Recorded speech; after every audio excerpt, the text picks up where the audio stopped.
Thank you so much for joining. Very much hope this is a useful session for everyone. It's hopefully a good opportunity to share some of our learnings, but also for you guys to ask your questions. So yeah, we will get started. Like I said, please do ask questions. Like these sessions are generally like so much better for everyone. Like if you have any questions you want to ask them. I will do my very best to respond. You can do that through two ways. So there is the chat functionality you can see on Zoom. So if you drop something in there, I will see that at the end of the session. Or you can use the Q&A functionality as well. So any questions, either drop them in the Q&A or in the chat, and we will get to those questions at the end of this session. But please do ask away. Like it's really good to hear your questions. Cool. So the topic for discussion today is kind of really looking at what's working in paid media for B2B at the moment. And, everyone who's working in paid media or just generally kind of marketing in general, will know that things are changing at a really rapid pace. So, like, what's actually working right now isn't really what worked 12 months ago, or maybe even 6 months ago. So, this presentation really is a collection of our learnings as an agency as to what we're seeing working well for our clients right now and what we're seeing working well in the market. Just a quick note before we start. So, I am an agency owner. Our job really is to manipulate the ad platforms in a way to get the best possible performance for our clients. So, I'm not a platform rep. Like, this presentation isn't just a set of platform best practice. It's really about kind of what have we seen working, what are our experiences, and what is the actual truth of what's working. And sometimes that versus what the platforms will tell you can be a little bit different. So bear that in mind. But this is genuinely coming from a place of this is what we're seeing working right now. So before we get into the nitty-gritty and the details, I wanted to go through some common mistakes that we see, and there's three kind of key areas here. And these are kind of half kind of mistakes to avoid and half kind of really important, I guess, areas of mindset that I think you need to be in to make sure that paid media is working for you. The first one is having clear targets. It sounds so obvious. Like before you start spending money on paid media, you should probably have a target in mind. I think everyone knows that. But what often happens is a client or a brand will have a CPA target, a cost per lead target, then also a traffic target, an awareness target, an engagement target, and it's kind of too much, right? So picking one headline, very clear goal is massively important.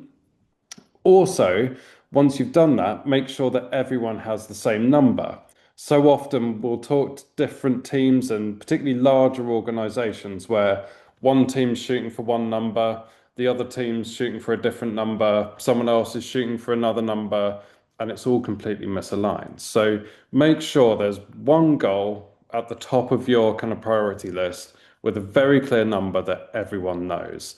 If you do that, it makes decision making much easier. It makes assessing your performance much easier. And generally speaking, everything works a lot smoother for you.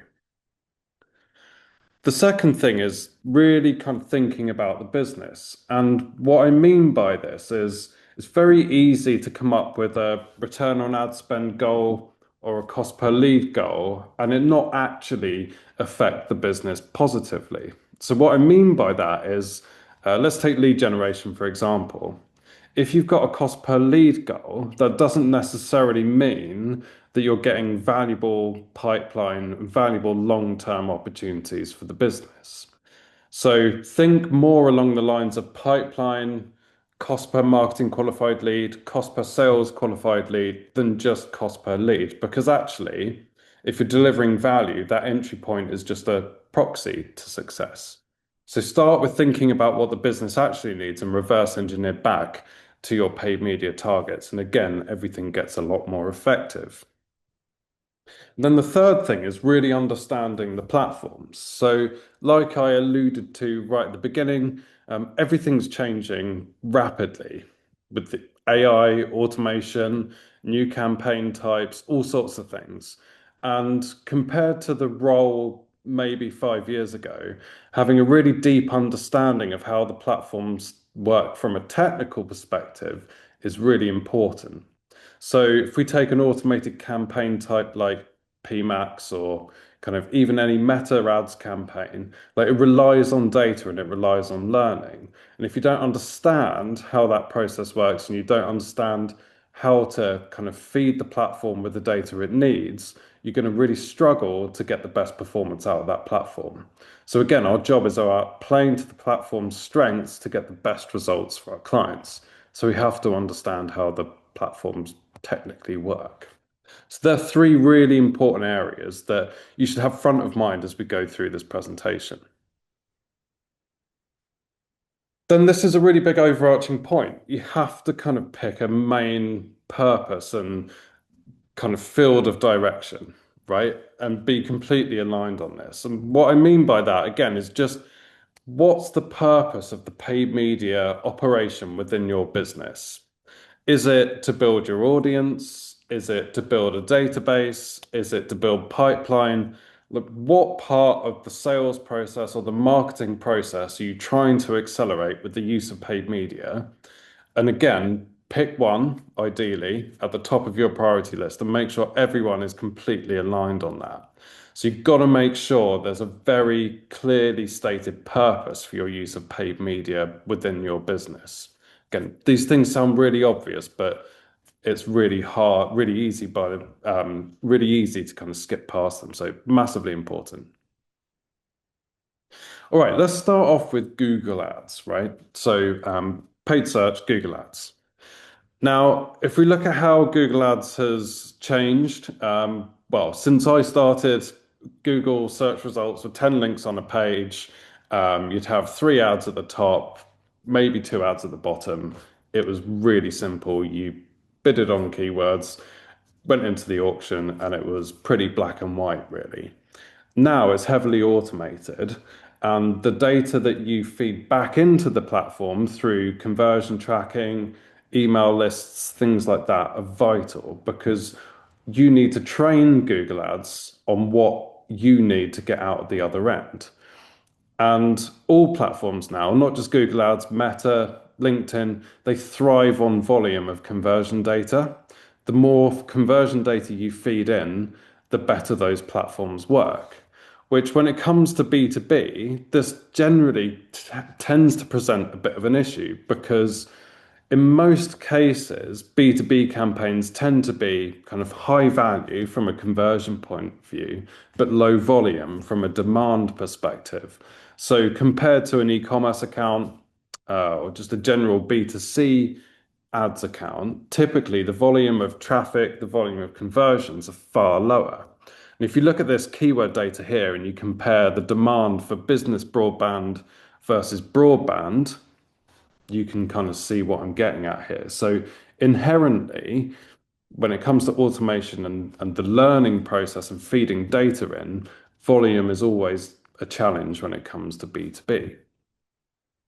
That's why I think campaign types like PMax, Performance Max, we haven't seen these campaigns work well from a B2B and lead generation perspective, particularly for brands where it's low volume, high value type lead generation, because you're just not able to feed the platform enough data to give it a view on who to go after for your conversions. And that's how these campaigns tend to work.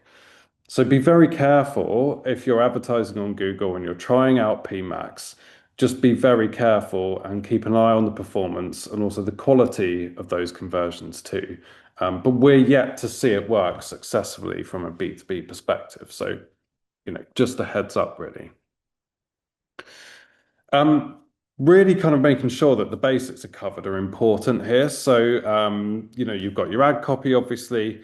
and make sure that you maximize as much space on the page as possible. So ad extensions are a really good example of this. So if you look at site link extensions, so we've got the ad at the top of the screenshot, then we've got a list of secondary links. They're the site link extensions. That's a great opportunity if you're bidding on I don't know, a service related keyword. Put some case studies in the list to kind of build some credibility. Like we can use this space to build credibility, show our range of services, even if people are searching for something slightly else. It's really, really important. There's also call extensions with phone numbers. That's really good for B2B. Call outs to show off your USPs, all that type of stuff can feed really nicely into a good B2B campaign. And these are just basic things that we can get right and take advantage of.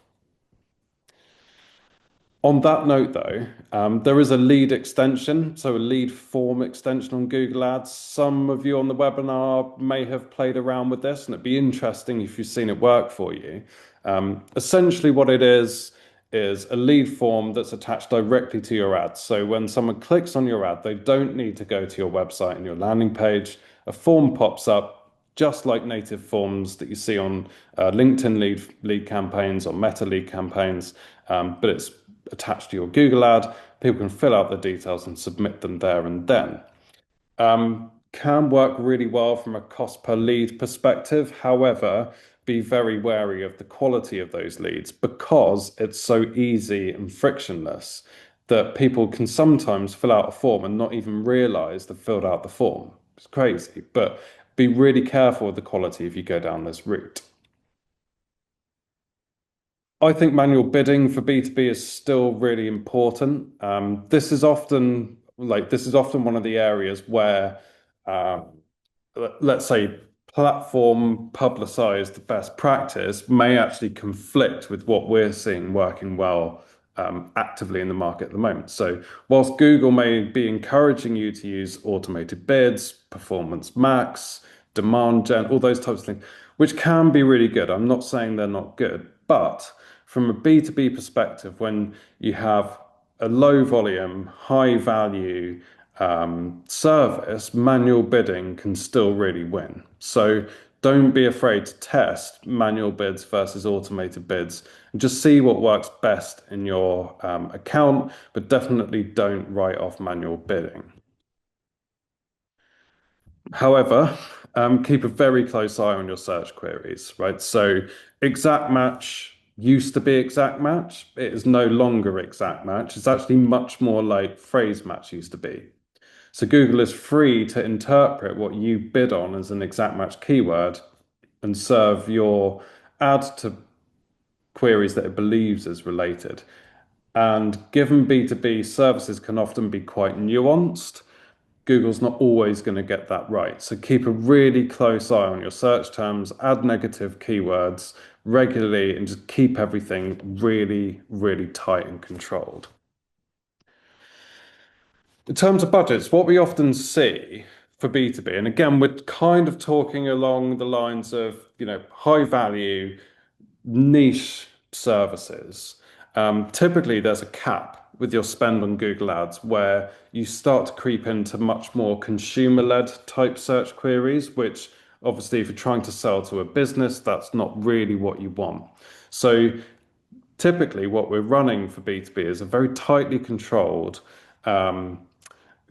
campaign structure with a pretty clear ceiling on spend, where we're just trying to dominate really high intent terms.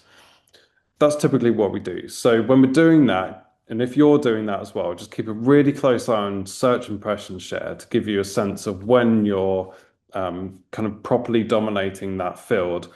And therefore, that might give you an indication of what you believe your ceiling might be in terms of spend. So typically, kind of these are the types of things that we're seeing working well in B2B on Google Ads at the moment.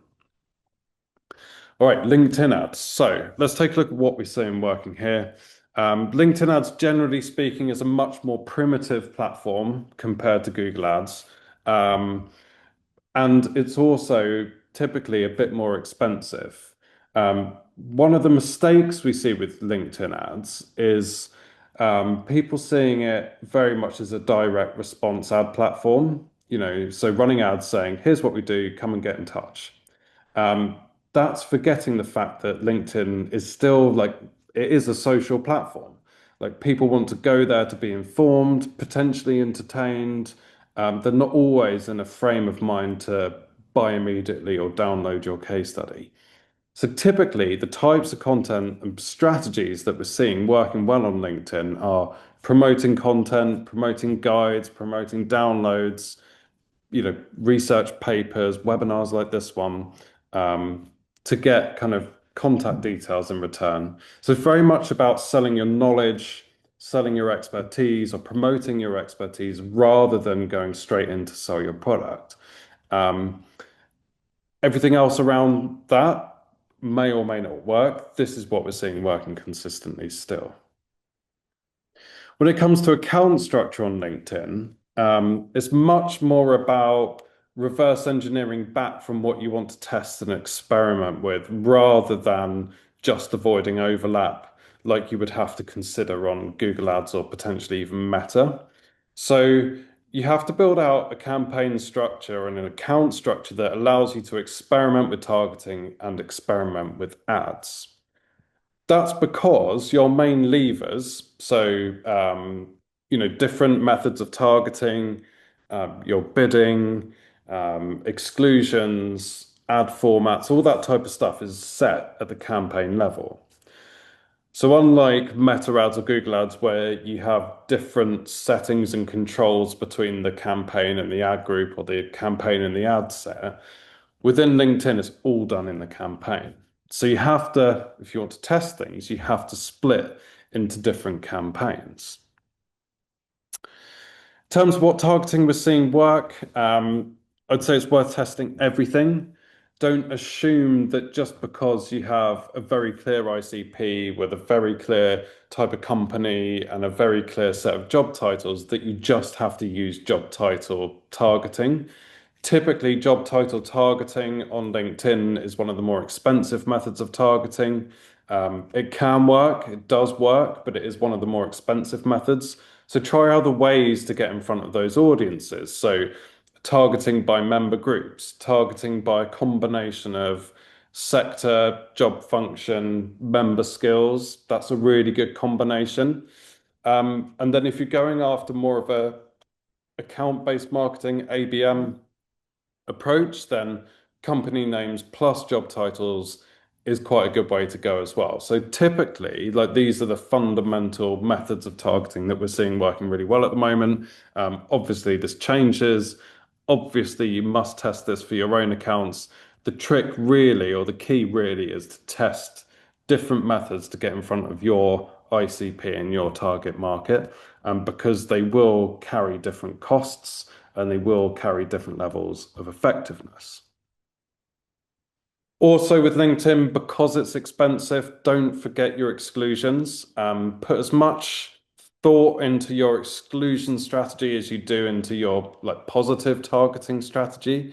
You don't want to spend money on expensive clicks if that audience is irrelevant or if they're competitors or if they're people you just don't want clicking on your ads. So really consider your exclusions carefully. To do that, use things like matched audiences, or you can use kind of the traditional targeting methods, but in reverse for exclusions. So be really wary of that too. Common gotchas on LinkedIn, before we move on to other stuff. So be careful with budgets. LinkedIn can and will overspend by up to 50% of your daily budget, and it can do that regularly. So keep a really close eye on your budget pacing. It can get out of control if you're not aware of this and you're not keeping an eye on it. So budget pacing, keep a close eye. Automated bidding can go completely nuts. It can work from a cost per lead or a CPA perspective, like you may end up with positive results, but we've seen some crazy high cost per clicks using automated bidding strategy on LinkedIn. So if you are going to test it, keep a very close eye, and take the defaults off. So deselect audience, expansion, all that type of stuff. Just control what you need to control. Okay, cool. I'm going to have a quick sip of water. So on to creative.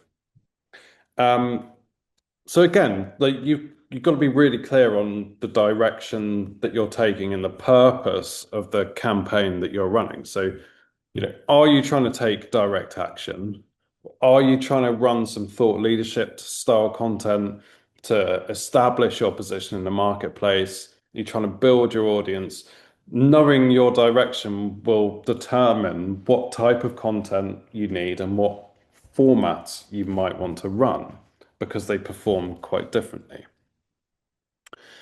Some of the trends we're seeing, even with B2B, like UGC style content is really kind of coming into play for performance. So this example here from Pleo, which is a prepayment business card. Again, some guys on this webinar might use them already. It's very good. Go and take a look at the content they're running. They are advertising to other businesses, but they are using very kind of consumer style UGC. We're seeing that working really well, particularly on LinkedIn if you're running thought leadership ads, which is a really good format for engagement and audience building. Like this type of content is working really, really well. If you want to take a look at some competition, go and have a look at the LinkedIn ads library. Obviously, it's completely free. You don't need to be an advertiser. You don't even need a page. If you just follow this link or Google LinkedIn ads library, you can open it up and you can start to take a look at what your competition are running. And what you'll probably find is that it's really, really samey, right? So search for a brand. If you're running webinars or you're promoting content downloads or PDFs or whatever it is, you pop a keyword in. You can sort by date, so you can look at previous like ads run in the last 30 days, stuff like that, if you want more recent ads. And you can start to see like kind of what copy's working, what headlines might be working, what creative might be working, but really most importantly, how you can stand out because not many people are doing really that much to stand out here. Like it's very, very samey. But go and take a look, see what people are doing. You can also click through on these ads for more details, see all the copy. You can click through to landing pages, all that type of stuff. So it's a really, really good tool to understand what content might be working in your field. Another tool that I love for content production is a tool called Descript. So if you need to produce video or other types of content quickly, Descript is a great tool. So it's primarily or predominantly a podcasting, an AI-based podcasting editing platform. I think it's probably, if that's a phrase. So you upload a clip, a video clip, it'll instantly give you a transcript, and the transcript quality is good. As you can see from the example here, you can take out the ums and the ahs with the click of a button. That's brilliant. If you do that on the transcript, it will also edit the video to take out the ums and the ahs and the repetitive words too, which is great.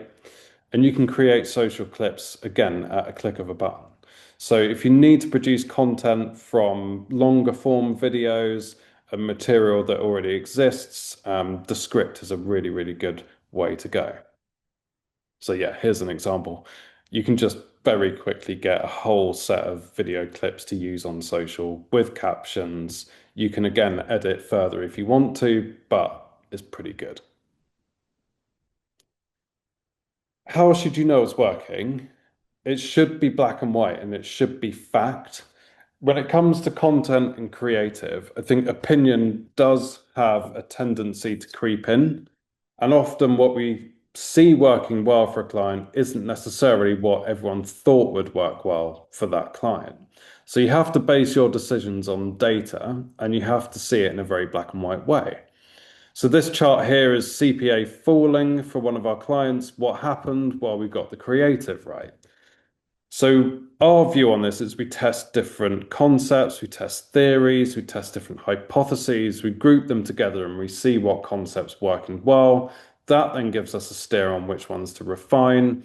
It gives everyone factual data and evidence to base their decisions on, and that is exactly the way it should be when it comes to creative. Right, so we've talked quite a lot here about lead generation, CPAs, all that type of great stuff. But what if you wanted to build an audience? Performance marketing isn't always and shouldn't always just be about a direct response. Like there are other functions that paid media can work for. One of the kind of formats here that is worth looking into is Google Demand Gen. So we did talk about PMAX earlier. Um, I don't think that works from a lead gen perspective, but Google Demand Gen creates a really good opportunity to work on audience building if you use it smartly. So what is Demand Gen? It's a campaign type that's available in Google Ads that allows coverage for your content across YouTube, Discover, Google Display Network, and Gmail. You have the choice, you can run it on everything, or you can pick and choose, which I think is the right way to go. So one of the really cool developments with Google Demand Gen is it's opened up a few more placements for us. So we can use Demand Gen to advertise on YouTube. And one of the placements that is now available to us is YouTube Shorts. So if you're looking to promote content, build your audience, and you're looking to do that on YouTube, it's actually never really been easier to do this through performance marketing. I think shorts are a really, really good way to build subscriptions, and we've seen it work really effectively for our clients, and really successfully. Like our team has done some amazing campaigns with this, and the reason I think this is a good way to go down, if you're looking to build an audience and awareness, is that you get a tangible outcome, right? Awareness can very quickly fall into impressions, reach, clicks. That's not bad, but it doesn't really give you anything long term. Whereas if you're building up a subscription base or a newsletter or something like that, you're at least getting something really, really tangible off the back of it.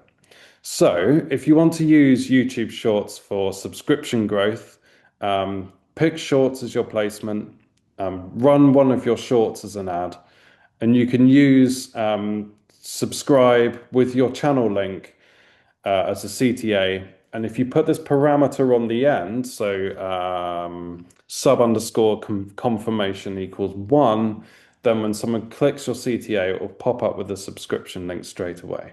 So if you want to drive subscriptions to a channel to build an audience, this is a great way to do it. Here's some figures from a campaign, relatively small one that we've run recently for a client, B2B client. So spend was $4,506.62. And that got them 12,516 subscribers on YouTube. And it also had a really good halo effect on their organic too, because these are real subscribers who are genuinely interested in the content and they are subscribing because they want to see more. That's a great way to build awareness and long-term audience growth. If you are going to run ads on YouTube, be careful what you pick. There's tons of different ad formats, from skippable in-stream ads, non-skippable in-stream ads, in-feed video ads, bumper ads, etc., etc. Just make sure that you're picking the ads that work for the objective that you're running. So, like the pre-roll ads, they're great at driving action. They're the ads you want to run if you're trying to get someone to do something on your site, for example. If you're just looking to promote the video, pick another format. So be careful what you pick. And again, like if you're building audience, measure this stuff. Look at the views, look at completed views, not just initial views, because those metrics are two very different things. But look at the tangible outcome. If it's a cost per subscriber, if it's an email address acquired, whatever it is that you would determine as a tangible outcome from your business, measure that. Okay, landing pages, really important. Why? Well, very clearly, if you can improve your landing page conversion rate, everything goes up. Often, somehow, landing pages do get forgotten about. We put so much focus when we're in the world of paid media into, is it PMax or is it demand gen, manual bids, automated bids, conversion day? All of that really good stuff gets a lot of attention and discussion. But if your landing page is terrible, clearly it's all going to fall apart at the last hurdle. What do we see currently as the must-haves on a good high converting landing page? It's still the basic stuff. A clear headline written in plain English. Jargon is your enemy here, right? Spell out really clearly what you're offering and why it's beneficial. Have one clear action. Like, don't put a video and a form and a phone number and one action. Like, don't distract people and have a really strong CTA and test that obviously too. Testimonials, case studies, social proof, like demonstrate that other people have had success with what you're offering, make it look appealing through other people's stories and just be as relevant as possible to the audience that you're advertising to. Like, none of this is rocket science. It's pretty simple. But what can happen in a business when landing pages and copy and templates and ideas have to go through different teams, this stuff can get diluted very quickly. Also, to note with landing pages, sorry, um, very rarely do you get the perfect landing page combination straight out the gate. You have to test this stuff, right? So you have to iterate, you have to try different headlines, test the different CTAs, test layouts, move the form around, change the fields on the form. All that type of stuff has to be tested. And typically it takes a bit of time to get to the optimum version. So when you start and you launch a new landing page, have a very clear plan on, okay, here's what we're going to test, here's what we're going to iterate, here's what we're going to look for to start kind of progressing you towards that perfect landing page. Never assume that it's set it and forget it because it's just not. Record your progress, get as much data as possible. Obviously, look at conversion data, but use tools like Hotjar to see how people are interacting with the page. Live chat is a very good tool that I always talk about because it's so good to get a sense of what people are thinking, what people are confused about on a page. Put live chat on your landing page, and you'll get so much insight into what people are trying to find out and what they're not quite getting. But make sure you're recording as much as you possibly can to get a view on what's working and what's not working. If you want to look at some examples, I've put 3 links in here. These are all like really good resources that have just got tons and tons and tons of landing page examples on them. So if you want to see kind of what other people are doing and get some inspiration, there's some links here. Again, I'll share this deck and the recording after this webinar so you can go back and take a look. But they're really good if you want some examples. Right, my final point is email. And I know we're talking about paid media or paid social, paid search. I think email is fundamental to B2B paid media or performance marketing success. If you're running activity to get email addresses or inquiries or people to an event, whatever it might be, if there's not an email nurture flow set up to kind of keep in touch with them, send more information, send more value, all that hard work is at risk of just falling completely flat and disappearing. So you have to make sure that your plan for email fits in with your plan for performance marketing and vice versa. Take advantage of automated flows. So we are partners with MailChimp. This is just a screenshot of their kind of setup. It's really easy in MailChimp to set up automated flows. They've got templates you can use. There's all sorts of stuff in here that can help you do it. It's dead easy. And take advantage. And make sure you're capturing the right data. So the best advice here, I think, is to reverse engineer back from the point of signed contract, right? And let's say your sales cycle is 6 or 12 months long. Like, what do you need to know at that point to influence your marketing moving forwards? What channel did they come in through? What campaign was it? What type of content did they download and interact with? If you get all this stuff right from the beginning, you'll be in a much better position to make decisions on future efforts when it actually pays off. So make sure you're getting the right data. Pick your tech stack wisely. There's so much out there, like different email platforms, different connectors, different CRMs, a lot of them are very, very, very good. But you've got to work out what you need as a business and how each kind of part of that piece of that puzzle needs to interact with itself, what data you need to collect, what forms you might need, all that type of stuff. And obviously, budget as well. So some final thoughts, and then we'll see if anyone's got any questions. So first off, be clear on what you actually need and how you're going to measure it. Start with this. What does the business need? And what does that KPI translate into when it comes to performance marketing? Start with that. Then you can plan your strategy. Then you can plan what platforms you're going to use. Then you can plan your creative. But if you don't answer that question first, you're going to really, really struggle. And then off you go with your tactics, right? Cool. So hopefully that was a useful run through. We'll see if we've got any questions. I'll come out of this and stop sharing my screen. If you do have questions, like genuinely would love to hear them, please drop them in the chat or the Q&A. Ask away, please do. So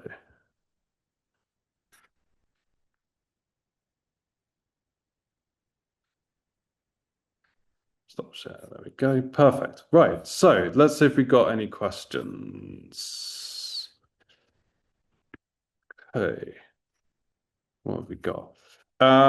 Brilliant. Just a quick one. Will there be a recording? Yes. Perfect. No problem at all. They'll be sent out tomorrow. What about the LinkedIn audience network? I So for me, right, so this is a question here about the LinkedIn audience network, which is a setting that is available to you when you're running a LinkedIn ads campaign. So you have the option whether or not you want to advertise on the audience network, which are partner sites of LinkedIn. I don't think so. Like for me, that's not what I want. I'm paying a premium to advertise on LinkedIn because I want to advertise on LinkedIn.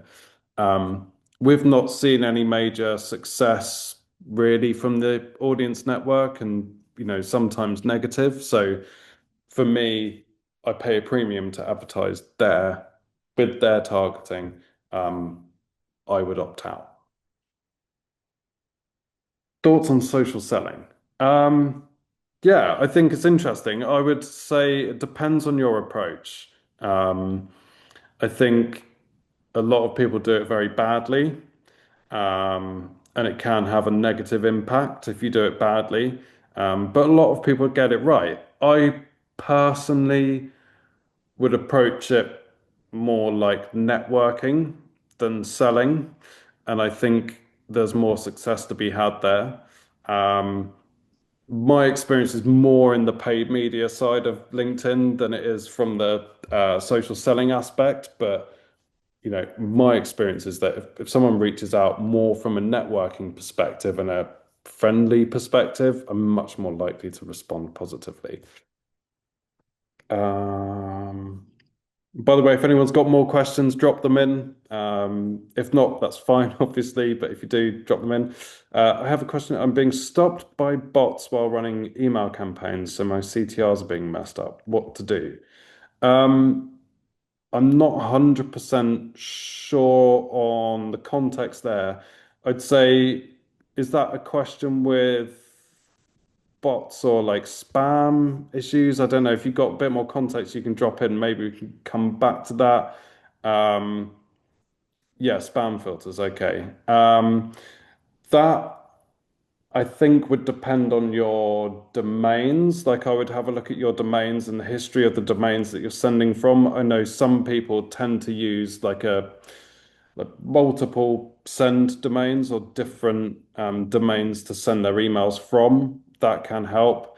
I think it's quite complex though. But if you drop me a note, I can take with some more details. I'd love to take a look into it for you. I hate saying it depends, but it kind of depends. But yeah, please do get in touch. What different type of adverts on LinkedIn are most successful? Boosted posts versus sponsored or promoted ads. Um, so you've got options, right, with LinkedIn ads to run sponsored messages, display ads, and then the native kind of sponsored posts, which I think you're alluding to there, or the ads that look just like a normal post. They're the ones that we see all the success with. Like we have tried running campaigns on numerous occasions with sponsored email. We've not seen great success. Display, I'd argue that there's better places to run display. For me, LinkedIn is all about the feed, and that's where we see the success. One other point to note there is thought leadership ads on that point are really, really good. If you're trying to get video views, engagement, that type of thing, use thought leadership ads because it is so unbelievably native. But I think it's all about the feed. Cold email, maybe. I think cold email can work, but email's so oversaturated. Again, our expertise really is more about kind of the performance marketing and getting people in and attracting people in, rather than the cold email. Like, I think it's hard. I think it's really hard. Cool. Okay, so hopefully that was a really good session for everyone. I really enjoyed it. Hopefully it was helpful. If anyone's got any more questions, please do come and connect. I'm John Quinton. Find me on LinkedIn. Would love to hear from you. Drop me a note. Any questions at any time. We'll pop you an email tomorrow with the recording and hope to see you again soon. Have a great evening or afternoon. Bye bye.